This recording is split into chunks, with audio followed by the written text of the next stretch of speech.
we can start. All right. All right. I've hit the button. It's working on it. Okay. We're good. Can you all hear me? Yep. Yes. Okay, great. Thank you. All right. Well, let's get started. I'm going to call to order the June 1st, 2021 Conservation Board meeting. It is 6:31 p.m. And looks like we have 2 items on the docket tonight. We'll go in order from top to bottom here. So first one up is 1086 Strong Road subdivision at 1086 Strong Road, and owner is the trust Irrevocable Survivors. So applicant, just going to read this off. I think this has been before us previously. I think we actually walked this. But applicant is requesting acknowledgement of a complete application to subdivide 34.9 acres into 11 single-family lots, including existing house and garage. This is the first step of a major subdivision, and we're looking for acknowledgement tonight. So I guess, who do we have on from this project? For me? Yes, I'm Doug Eldred, the engineer for the project, and Steve Deanna, the developer, is on with us as well. Hello, gentlemen. Hello, good evening. Good evening. So typically what we like to do is to have just a quick narrative on the project and what you're looking to accomplish with the project, what you're looking to accomplish tonight. Obviously tonight, I think you're looking for simply an acknowledgement. So I guess I'm going to hand it over to Doug and Steve. If you can give us a quick narrative of what the project's looking like. And I guess Susie, if you can pull up the map or whatever we have, for a visual on this. Okay.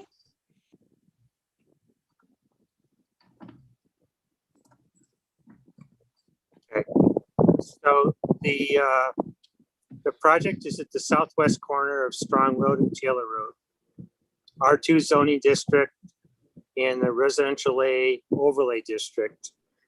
So what we're proposing is 11 lots, which equals 0.33 lots per acre. The subdivision includes the existing house on the northwest corner. That parcel is about 1.5 acres. House garage, as well as its landscape settings. All the other lots are about 3.1 to 4.7 acres in size. Most of the property is currently pasture land. The exception is the southwest corner of the site. It includes a wooded area about 11 acres in size with an intermittent stream running through it. That area will be included in a conservation easement.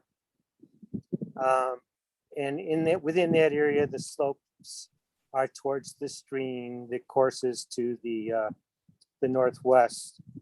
Slopes in the development area are mostly moderate. And the entire development is within what is currently used as pasture land. 17 acres will also be set aside in an open space easement.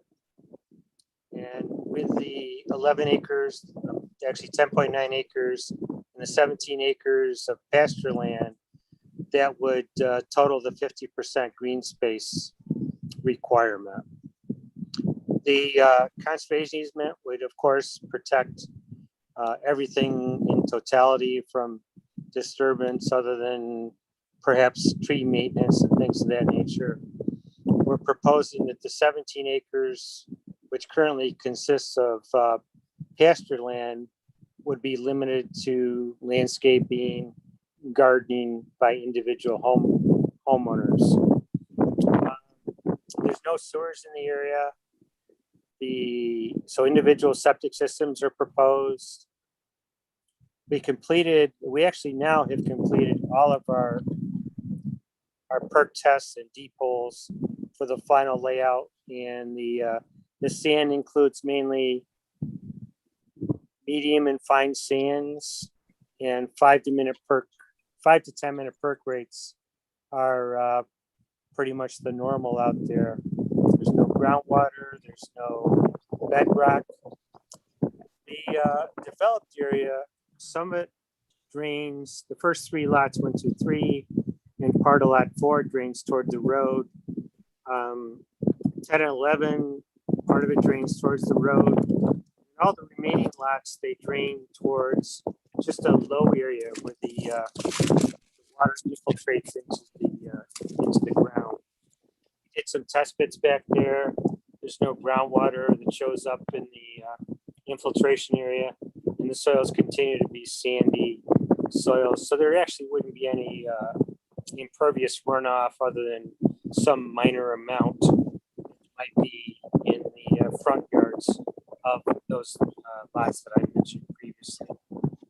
So, in summary, from a conservation board perspective, the southwest corner of the lot that has the woods and the stream, we're protecting a conservation easement. Then to total the 50% green area, we're including 17 acres of what's now pasture lands that we're proposing to restrict just for building structures. And of course, we want to be able to allow landscaping and gardening. I guess that's kind of the overview. If you have any questions, you want me to go into any additional area, or Steve, if you want to add anything. Is there any water hookup down there, or will this? We're going to extend the water main. It's about 750 feet north of the site right now. So we'll extend it to the site and then run it down both Strong and Taylor Road. All the lots will have public water. Okay.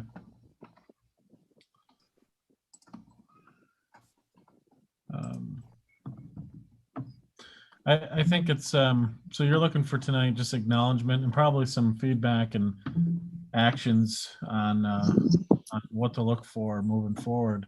So it looks like you've put a fair amount of work into and thought into where the conservation easements would lie, and it sounds like you have an understanding of what those conservation easements would be, and it sounds like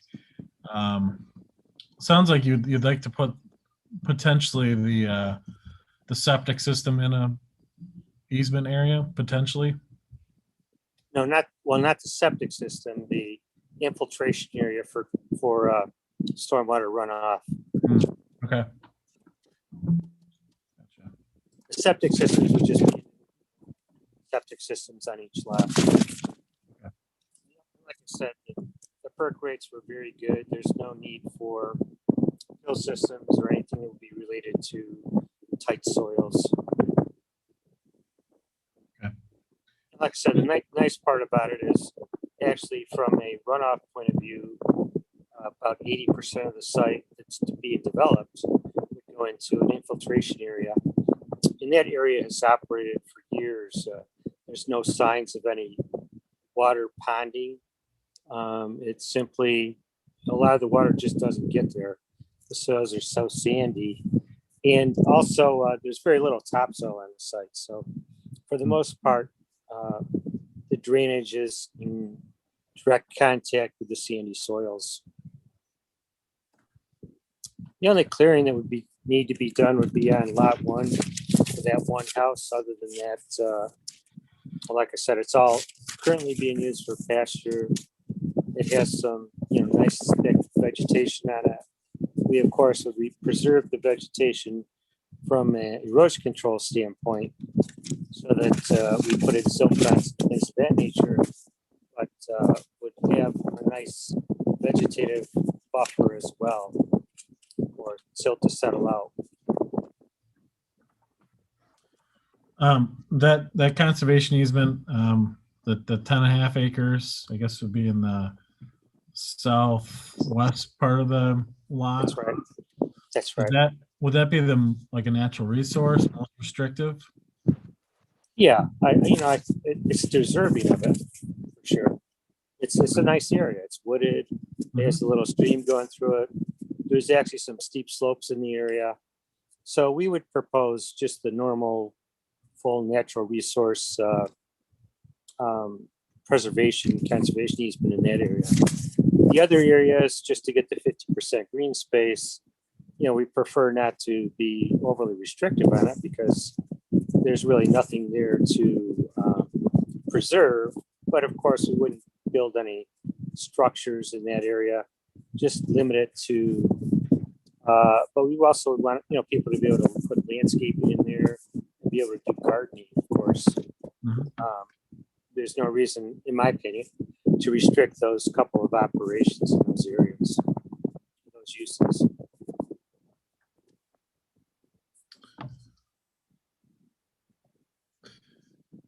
Any other questions from the board? No, I was going to ask about the couple trees on those lots that butt up against the treed area on the lot, but you addressed that already. So sounds like you're mostly just disturbing the parts that are just pasture now. Yeah, I mean, there's a couple trees along Taylor Road. It kind of blocks sight distance. There's not too much in the area. I'm not quite sure whether or not we'd be removing those. I have to wait till I do final design. We've gotten all of our sight distance measurements done. I just haven't received them yet from the consultant. But yeah, there's really no tree removal other than what's needed on lot 1 to build that house. And then my only other comment was going to be around marking the easements so that they're nice and clear for the future residents, future homeowners. Okay. I think doesn't your code require marking them at the property lines and such? Yeah, it does, with either 4x4 post, or you could even use a boulder if it's substantial enough.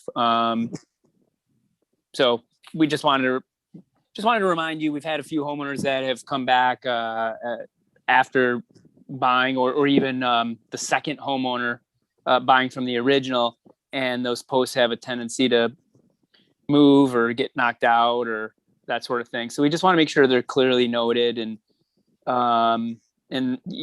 especially anything you could do to proactively let them know, point out the fact that there are easements there, and let them know what they can and can't do there. That'd be very helpful. Yeah, I think, Steve, we probably would make that part of the sales on each lot to make sure they know of those restrictions.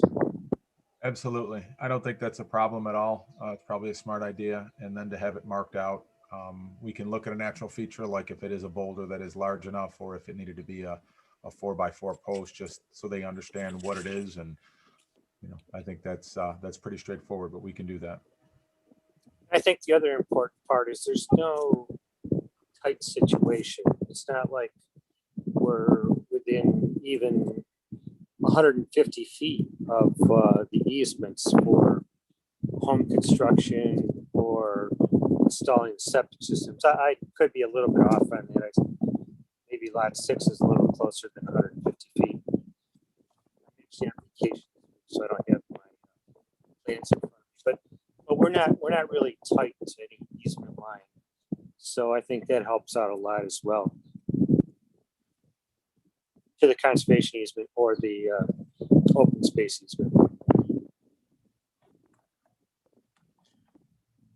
Hey, Doug, do you have the Zoom app open? I don't know if you can see my screen. I can, yes. So I'm looking at this, and I just, for clarification purposes, this open space easement, I see the arrow over here for one boundary, and then another boundary. Does that boundary come up? Where is that? Right there, stop. Right there is where it ends. Okay. Then to the left or west, bottom area, that's all the conservation easement area. So that's the wooded areas. The open space easement basically goes between the wooded area and then other areas in order to get 50% open space in total, which is a requirement of the code. Right, right. So, in simple terms, you've got the full 10.9 acres of the most environmentally sensitive area. It's a conservation easement. And the rest of the area is an open space easement that currently exists as pasture land. So, we need to have 50% total. So that's just the breakdown. Yep. Yeah, I wanted to make sure. So the open the open easement area comes up, basically stops at this juncture right here. Right. And then Yeah, the most restrictive is here. That makes sense. Okay. That's right. It's a little hard to see on there. I apologize for that. No, it's okay.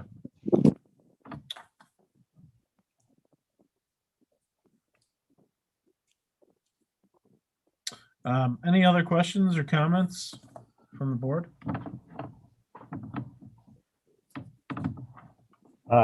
None from me. I mean, it was helpful. Just we had already been there for a site walk, so we've seen the property and we noted the where that stream was marked, even though it wasn't really visible to us at the time. But yeah, no comments from me. Same on my end. Keith, you got Same anything? with me. I got it. So I just want to circle back on one thing, hit on it again. And I think, Steve, you were mentioning this or at least acknowledge this, but I think from an awareness perspective, the only comment I'll make is when you have potential home buyers, I would develop a strategy or recommend developing a strategy to educate those folks of what a conservation easement is. And it looks like you've thought this out pretty well. Maybe you can even point those out on the map to some of those folks. And I would even, if you could, I'd recommend one step further is actually mark them out, even just go out and tie off a ribbon or two so that folks can actually see where those easement areas are. I think that's the only comment I would have or recommendation at this time. Yeah. Yeah, Sorry, go Go ahead. ahead. No, go ahead, Doug. I was just going to say, when we do a rendering of the plan, we can certainly highlight that area so that they can see what they're buying, so that they know what the area is restricted. That'd be great, especially the part near the pasture land. I could see that being real easy to just continue to mow through or just treat like a big old, patch of grass. The other conservation easement that you've got, I think that's pretty self-explanatory. Of course, you'll still mark it, but I wouldn't see a homeowner going in and doing a whole lot there. But the pasture land seems like it'd be easy to continue to mow through, and we've just had issues with that. So it'd be really, really helpful for your future homeowners to know. Hi, this is Jake Harrington. I'm the home builder. Can you guys hear me? Yep, we sure can. Yeah, just so I'm clear with everybody. I'm the actually point of sale for the site, and I'm very, very familiar in representing what the conservation easement is in the town of Victor. I previously worked for Ryan Homes for 21 years, and I've built and been involved with hundreds of homes with them in the town of Victor. So I'm very familiar with it, and I'll make sure that it's represented properly what it is and what can and can't be done with it. Awesome. Great. Thank you. So Matt, I just want to, just for clarification, sort of the pasture land open space, are you suggesting that you would want anyone to mow that area? Well, what are we going to put on there? It's going to be a least restrictive, I guess, right? Just an open space. Yeah, I mean, my thought is you just restrict structures and, massive earth moving, but I would like to see the homeowners to be able to do gardening in there. and if they want to put landscaping in there or in fact mow some of the area. I wasn't thinking of restricting mowing, but I'd like to hear what your thoughts are on that. I mean, I was not on that site walk. If the board feels that mowing that area, keeps it in looking the way it does today, or very similar, that's fine with me. Some of the language from past easements will allow sort of seasonal mowing, so 2 or 3 times versus your twice a week mowing that we're doing now. Was your thought that mowing just like you would your lawn, or more of a seasonal mowing? Well, Jake, I think I'd let you answer that, or Steve. I was thinking more of a seasonal mowing, but there could be areas. I guess I'm not seeing particularly. I'm not really seeing a downside to being able to mow those areas. Perhaps. I think we thought, obviously no build in that area. I probably pictured it as seasonal mowing. Jake, I mean, what is your insight with that? I mean, is that, seasonal mowing to keep it more, a few times a year versus regular manicured lawn? Any input would be great. I would like to, leave it up to the buyer. I mean, it's if somebody wants to maintain that much space. I mean, these lots are huge. I mean, I don't know who would want a lawn that large at this point in life with how busy everybody is. But I would like the option for it to make it, if somebody wants it manicured, manicure it. I would say 90% of most people, nobody wants to maintain over an acre. I mean, it's just too much money. It's too much work, and it's too much energy. But I'd like the people to have the option.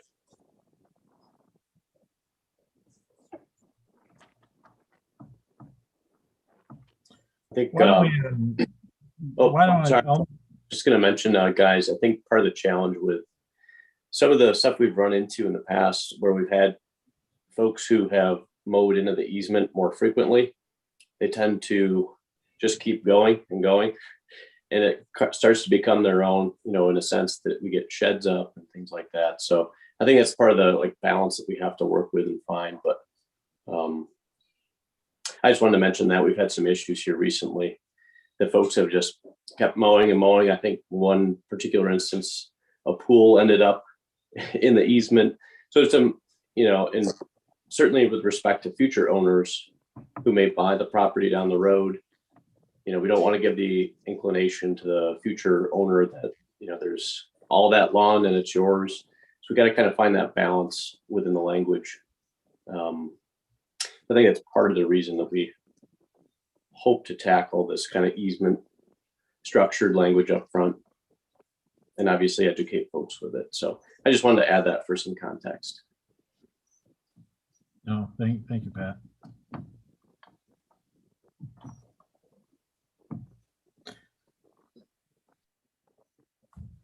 When is the next meeting that you have with the planning board?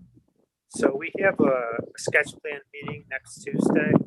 Okay. Over the month of June, middle for preliminary final for July.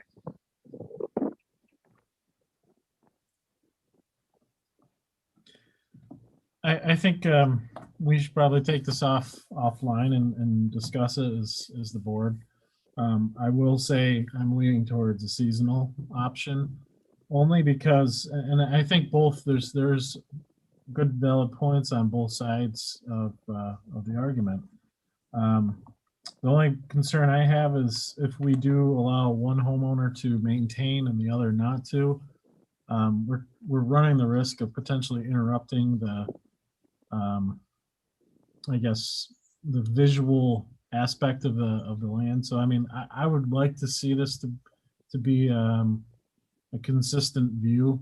So if it's somewhat pasture land that's mowed down once or twice a year, it all kind of leads to a consistent landscape, if you will. But I think we should take this off and discuss a little more. Yeah, we'll look forward to your input. I think, the important thing from my perspective is there's very little environmental consequence either way. Sure.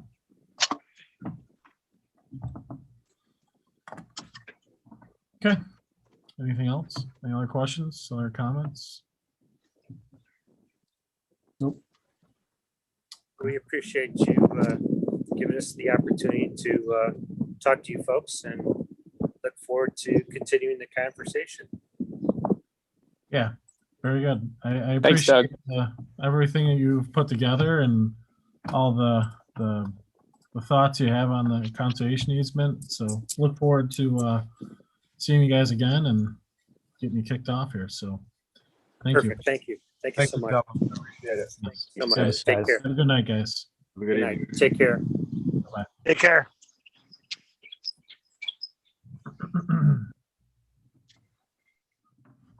Okay, second item here, Scout Path. Looks like we have Scott on the line. So I think we've walked this. This is over on Aldridge Road, across the road from another Scott or De Hollander Design Development. So looking like, Scott, you're looking to request an approval to subdivide 8.8 acres into 5 individual building lots, ranging from 0.8 to 5 acres. Yep, there it is right there. And looks like you have one with, or the locations will have a couple shared driveway locations. So we did acknowledge this, looks like, was it February of 2020? So over a year ago. Why don't you give us a little refresher, Scott, on what you're looking here? Yes, it has been a while. The scale of the project on the other side of the road, we just wanted to kind of focus on one project at a time. So I backburnered this until we've gotten that project, to a point where, we're construction and things are going, very positive direction there. So it's been a year. This parcel is through sketch plan. Recall that sketch plan with the planning board, we had were requested to look at a higher lot yield layout. We looked at a dedicated road option with 9 lots. It was very tight and was never really our intention to proceed in that direction. And we settled back at this real reasonable density layout of lots. The lot is unique in that it is located in a C overlay, which allows for the sort of the higher density as an aggregate of 1 acre per unit. So that is how we got to that higher yield layout, but just was not real comfortable with that at all. This is a very manageable size project. And we also are taking our experience from across the street and on Dryer Road, where we've worked with driveways that are shared that are greater than 3 units and settled back into a layout here that is consistent with the town's design criteria, which limits the number of units to 3 per shared driveway. So you can see we have at the top end of the drawing there, it may change. I don't know if it's possible to pause on one particular screen or not. There was one that was kind of a larger blow up, and maybe the next one in the progression. The next one, please. Yeah, that one's a little bit bigger. So if you look at the top of the parcel, I guess it'd be the further to the west. We have a shared driveway that accesses lot 1, and then lot 3, which is behind lot 2. So a little awkward nomenclature on the lots there, but the intention is to kind of team those two lots up with a shared driveway. And then approximately 160 feet to the east, there would be another proposed driveway where we would have access to lot 2, lot 4, and lot 5. So keeping, the total number of access points, very manageable and, consistent with the number of lots that the town would like to see in the designed criteria there. So that's how we got to this this layout. The other elements that we discussed at at sketch plan were preservation of some of the natural wooded areas that exist on the lot. As you get starting from Aldridge, the trees and vegetation are well, with the exception of the 2 very large trees right at the road, they're sort of immature tree vegetation, maybe like 5-inch caliper max. But we wanted, in this layout to preserve, as you move deeper into the site away from Aldridge Road, some of the more mature trees that exist on the steeper slopes. There's some maple and oak, and in this layout, we're using conservation easement. It's the lighter shade of gray that's shown on this plan, which we see only a portion of, about 3.5 acres beyond lot 3 are all included in that conservation easement. I don't know if it's possible to maybe flip to the plat just for a second to review that point with the conservation board. That would be this one right here. So here you can see, in the far north part of the lot, there are steeper slopes, and we're maintaining a conservation easement over that area, as well as the east side of the site is fairly steep, and there is an intermittent stream that runs north to south along that eastern property line. So we've incorporated those areas in that conservation easement.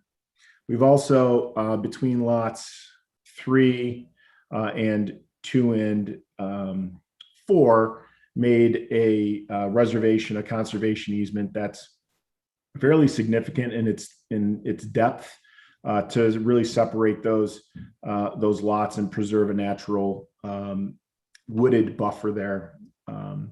Similarly, between lots 1 and 2 and 5 and 4, the driveway will push through that conservation easement, but on either side of it, really preserving those rear wooded areas, albeit maybe less mature in its in the quality of the trees there, but nevertheless a good natural buffer. Those would all be included in conservation easement. On this project, we also have a stormwater. Maybe it's possible to flip forward again to that blow up drawing, if possible. Thank you. So bottom of the site, left-hand corner, you can see we've proposed a detention pond. Difference between a detention retention pond is the detention pond is designed to fill and then empty, and retention would hold water. This is not intended to hold water. We see this as a usable, functional part of the yard, albeit encumbered by a stormwater easement that is intended to fill about 2 feet deep and then empty after storm events, more significant events. that stormwater pond area would be included in that conservation easement as well. The darker shaded areas are access and utility easements and stormwater easements. So in some cases, those overlay over the top of the conservation easement. The access and utility easements for driveways, obviously those are not, but the stormwater, we see dual purpose there, and included them in the conservation easement bulk total. So we have an 8.84 acre site here, and we're proposing we're proposing 50%. So 4.42 acres of conservation easement as it's currently configured. One of the things that makes Aldridge Road kind of unique is its sea overlay, as I mentioned, but also we have access to sewer and water and natural gas. So all utilities are at the road frontage, which I think is significant justification for the cluster style subdivision that we landed on at sketch plan. I think that pretty much brings through kind of the highlights. Definitely am available to answer any questions, dive into any issues that the Conservation Board would like to discuss further. No, thank you, Scott. The first knee-jerk reaction question I have is, what do we have on for proposed conservation easements? Have you thought that far ahead and how we want to? We've been through this process with the Conservation Board a couple times in the past, and I think at Scout Reserve we reached a good compromise in the conservation use. Listening to the conversation from the applicant in front of me sort of echoes some of their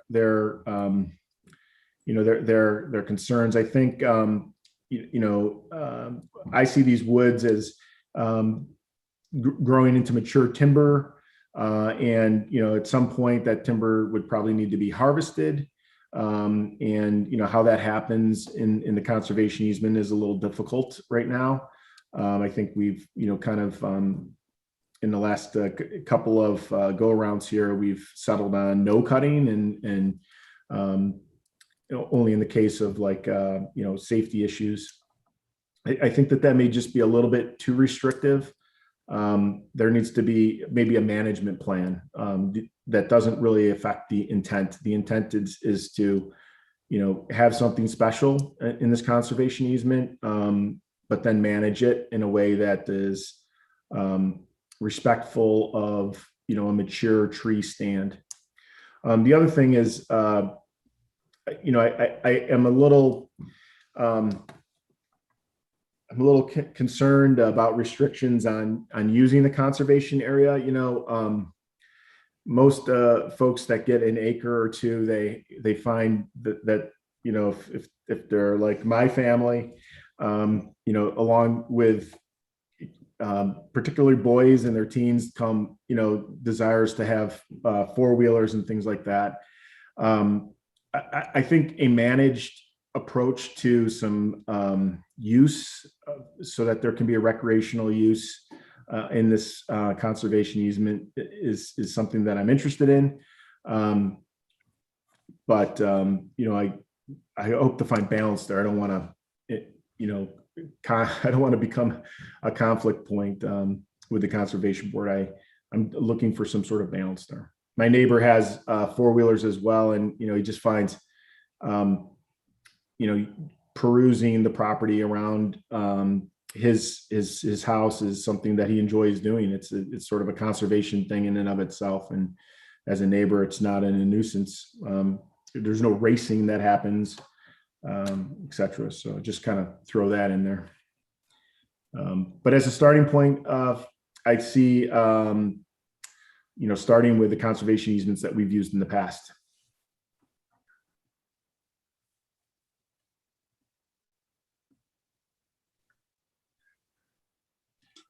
Hey, Scott, on the, I remember that site walk pretty well. It's a pretty dense area. It's a pretty thick, I think, I guess I would support some type of, like seasonal maintenance or something like that. I mean, it is really thick in there. I feel like you've got to remove quite a bit of stuff, obviously to make your lots, but I think homeowners would then have the issue of just having it be really overgrown and really thick if you don't allow for anything. So just some comments from my perspective. But I think that's worth. I don't know. I think Tim was on the walk. Andrew maybe as well.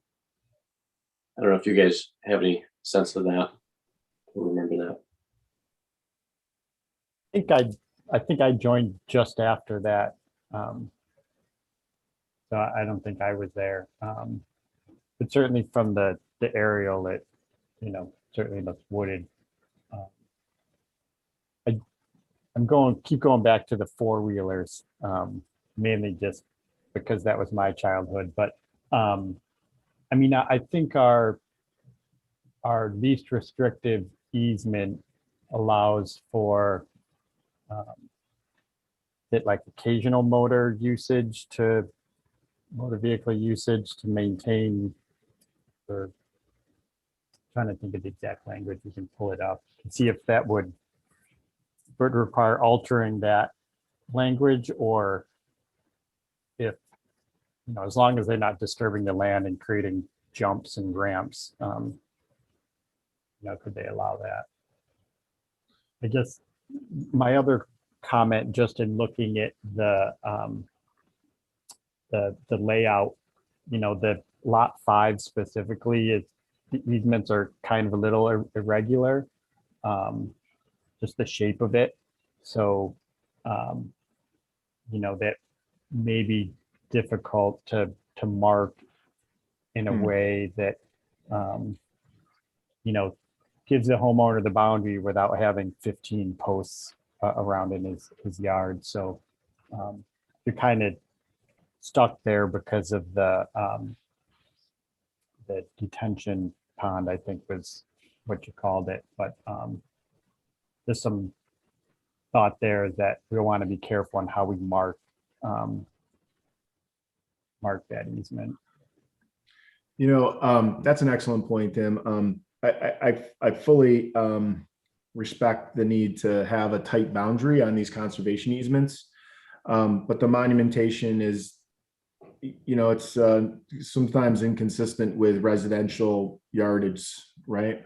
Right. I wonder if there isn't some way to have like a virtual marker, in today's cell phone GPS age, could we have a sort of a map overlay? And I know the technology is always improving, and maybe it is important to be, on top of it within a foot. But I've heard the cell phone GPS accuracies are, they put you on the hood of your car, which is probably a 3-foot circle.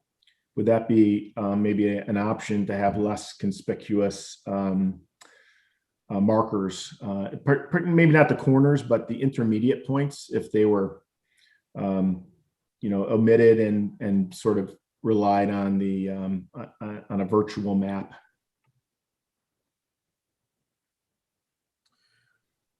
I think I like that idea. The only problem is I don't know that we have a way of enforcing it at this point. I think that's definitely something that we should take back and see, because we've been struggling with these markers.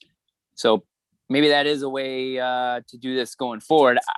Like I said, I just think right now code, I don't know that anybody has a way to go out and enforce that. Yeah, we have no problem providing the markers. It's we sort of are on, we're in sync on this. You're right. Mm-hmm. It's painful to put them in because the people don't want them there. We've been real clear at Scout Reserve about where these markers are and where the conservation easements are, so people are aware of them going into the build.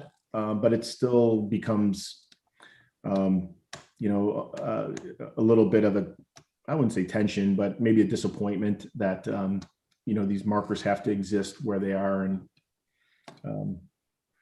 it would be less painful if the easement was there, but the markers were less conspicuous. I think the signs are, they just aren't very nice to. They look, not very residential. Let's just say that. Yeah. I mean, it's kind of a paradigm shift. I do agree. I think it is needed.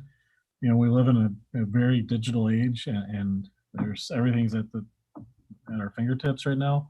I'm going to take that action. I think we should talk about that a little bit, not just for this project, but for future endeavors. I really think that's a great idea. That said, I think today, and for this project, and in the near term, probably going to have to stick with the some sort of physical boundary marker. And I do agree. Sometimes they're easy to take down. They're easy to ignore. But yeah, I think we have to stick with that. But that's a good point, Scott, about the digital. I mean, we have hundreds of overlays we can look at on the GIS sites and whatnot. So I don't see why this couldn't be one of them in the future. Awesome. Little brainstorm there. Maybe it'll bear some fruit. Yeah. I think, just to kind of go back to the use, as our application continues to move forward, there'll be, more opportunities to talk about what goes into the conservation easement.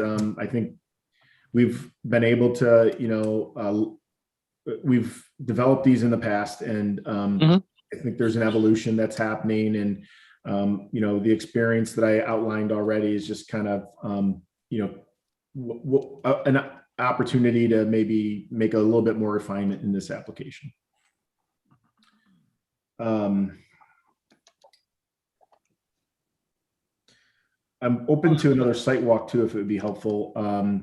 Maybe it's required anyways, but if that's something the committee would like to do, we can definitely do that. Yeah, I think we can discuss that, and I think it is a good idea. Especially, I think we walked this in the winter time. Mm-hmm. I think it'd be good to get out there in the spring and understand what does it look like, especially from a water perspective. Oh, okay, yeah. I think that'd be good for us to see. So we can talk about that. When's your next meeting? What's the time scale look like here for you? I got an email this morning that let me know that I was on the agenda today, and I'm very grateful to be here. So I really don't know. I was kind of expecting my first preliminary planning board meeting would be in July, but I really don't know. I was also hopeful that it would be the last one in June. So that's the time scale as far as I have it nailed down. I'm expecting July, first meeting in July, but I guess with this meeting happening tonight, it's possible I could be on for my first preliminary, and I expect to be there for a couple of meetings in the last meeting in June. Yeah. One thing I want to step back and just make one point about the motorized vehicles, and I do believe that we've authorized that, whether it's like a yard tractor or some way to mow it, and I'm not opposed to taking a like a gator or something back there to clear some brush. The only thing I will say is that kind of, it's a slippery slope, because where do you start drawing the line? Between a UTV, four-wheeler, it does open up, it opens up a little bit of Pandora's box there. So we need to be careful with what is and what is not allowed. I'm not saying we're ruling on it either way, but I do think we need to discuss that a little further, and maybe the site walk will help us understand that a little bit. But just wanted to make that note to everyone. And without beating this to the ground, if my memory serves me right, the use of motorized equipment was more for maintenance, but it wasn't so much for leisure or recreational, because of the type of foliage you'll probably have. it would have been a bit difficult for us to probably cut by hand or something like that. So I think we had allowed motorized equipment just for maintenance, but not so much for recreational, because then it gets really out of hand, because I mean, you know, it's all subjective at that point in time. I think that's one of the things I remembered about the use of motorized equipment, but just something to just put out there. If we got into a spot where we were considering opening up the easement to allow for motorized equipment, we would be open to like a 3-year renewal if that provided some control. Whereas if there was, you know, some activity that was happening that was disrespectful to the conservation easement, there'd be some control. You know, those people would be held accountable at that point for renewal. It wouldn't be renewed. Scott came with ideas tonight, huh? I had some Cheerios for breakfast. Or, I don't know if we can give it credit. So That's Scott, good let me stuff. ask you something. Who is monitoring and enforcing it? We could, this will have an HOA associated with it, similar to the HOA that's in place, you know, at Scout Reserve and Scout Crossing. So that would be one way, right? The HOA would have, you know, some responsibility to come in and re-up it. Came prepared, bro. So, been thinking about these projects a little bit. We've been, you know, trying to find the balance. No, that's good. And good question. Yeah. Good question. Mm-hmm. Well, any other great questions or thoughts here? No, but I do like Scott's idea about some sort of time frame and renewal. That definitely is helpful, I think, to me. Yeah. So cool. That's a new dimension. I like Yeah, it. Yeah. it certainly is. Well, that was always our problem. We or our concern, I should say. We didn't know if we had any teeth. You know, what do we do if we open this box? You know, then what happens? But that would give some back, create some balance. So it's a good thought. Okay. Yeah, so I'm sure I'm going to be at preliminary for a bit, and if you know there's an opportunity to walk it on a Saturday or whatever you know your schedule allows, definitely up for it. And there is a couple of paths that traverse the property there, so it's not all bushwhacking. It's, you know, some of it's pretty easy walking. Who's the developer? Is it Gerber Homes? Yeah, these will be Gerber houses. Okay. The same comment. This is going to become a boilerplate generic. I think we just need to do a better job with educating our home buyers of what an easement is, where is it. You know, that's one of our I'll say unofficial initiatives this year. Is really trying to drive that home with you know, potential home buyers, people out there. So that's just a generic comment that I'm going to add to this topic.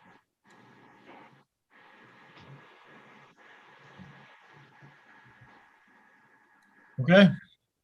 Anything else? Thanks very much for your time tonight. Yeah. Thanks, Scott. Thanks, Scott. Yeah, Always a we'll see you pleasure. soon. Thoughts? See you soon. Bye-bye.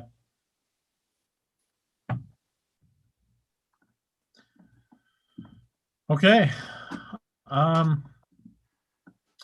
Minutes. Did everyone get a chance to read through those? Yeah. Yep. Thoughts? The only thing I was hoping to add, and I don't have it back in front of me because it's on the same device I'm on right now, but the Guinan subdivision, let me back up. In the first one that we reviewed, we said there was no comments because there was no changing of the land. I forget, there was a one sentence in there. And then in my mind, it was the same thing for the second one, but that piece was missing. So we had no comment because there was no earth being moved, something along those lines. I'd like to have that put into the second one as well. That's why we have no comments, because there's no earth being moved. Other than that, I thought they were fine. Yeah, I see the line you're looking at. The board has no concerns as there's no earth being moved. So just Mhm. add that to the second, to the guideline. Right. I would agree. Cool. With that addition, I'd make a motion, we approve them. I would second that. All in favor? Aye. Okay, Ed, anything from the town board? Got Yeah. you. Just let me get on mute first, right? Just so you guys know, some of the other boards are planning on going live in person. They're moving to that. As an example, the planning board is planning for their June 22nd meeting to be live and in person. And the reason they delayed it, so in the meeting of the 25th of May, we talked about it. They wanted to do it June 8th, but we felt that there had to be a reasonable time to be able to allow people to get information and understand that we're moving from Zoom to in person. The only question or thought, and Susie brought this up a little bit earlier today, was that if you wanted to go and continue to have Zoom availability, you'd have to meet in the main meeting room, which has the technology available. So that's something to consider, because normally you guys would meet in the supervisor's conference room. Right. Not saying you have to, I'm just saying that's an option. So, but yeah, so the planning board's going live in person on the 22nd. Well, what do you guys think on the 15th? You guys might want to push it to the first meeting in July, just to give enough time for everybody, do one more Zoom. Yeah. Let everybody know it's going to go back to in person. Right? Because now you got to have people appear before you again, and they all got to get used to, oh yeah, I have to show up now. But if you do it, it's not as easy to do in person and Zoom at the same time. Mhm. Because normally then somebody like a Susie would have to be there, and you'd have to ask. Andrew would say, Susie, is there anybody online? And usually it's through the YouTube comments. Right, Susie? Am I saying that correctly? Yes, you are. Okay. So it's just something to consider. I mean, you could just say, no, we're staying on Zoom, or we're going live, or we're going to do this kind of hybrid, and how does that work? I guess my thought was maybe let's see how it goes with the planning board. Let them be the Guinea pig. pig, so to speak. Yeah. If it goes well, and I've only done these via Zoom. I joined in the COVID era, but I kind of like that you have the flexibility to do it from wherever. But I could also see where you have a complex issue and they got the maps on the table and it's easier to sort of follow. So my recommendation is to kick the can down the road a little bit and see how it works out for the other groups. Yeah, I don't think there's any pressing need for us to go to live in person. Yeah, I agree. Let's wait it out. At least another 4 to 6 weeks and see what happens. I'm in agreement. Mhm. Just Sounds see- good. Yeah. Yeah, because you figure 4 to 6 weeks, and you're talking through the summer, right? And then you can plan ahead for maybe in September then. Fair. Okay. Okay. Anything else? Nope. Okay. All right. Well, looking for a motion here to close the meeting. No, I'll make a motion I to second it. adjourn. There you go. I second the motion to adjourn the meeting. All in favor?